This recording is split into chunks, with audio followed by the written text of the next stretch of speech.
Fundamental to your message is it's okay whether left or right if they draw upon their religious heritage as long as they do it as citizens. How has Dr. Robertson not conformed to your definition?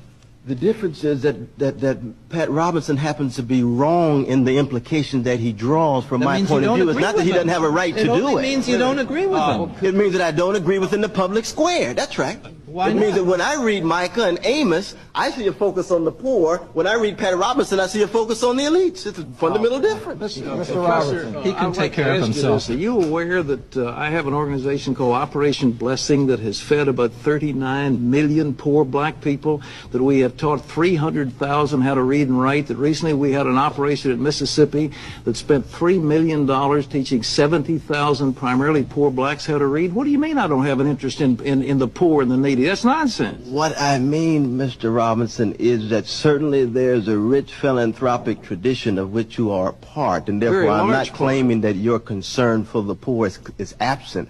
I'm talking about your analysis of power and wealth, so that I don't see a focus on the fact that 1% of this population owns 50% of the financial net wealth in this society. I see a defense of an unbridled capitalism in which you promote the very forces that produce the conditions for the need for philanthropy. You actually That's a very important difference. You're for redistributive politics. You're for socialism, essentially.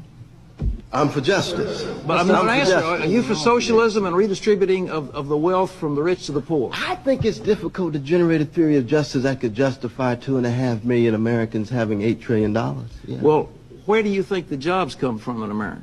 I mean, who makes the jobs? Well, it's a different discourse. There haven't been a lot of jobs around lately, as you know. A lot more. Mr. Buckley.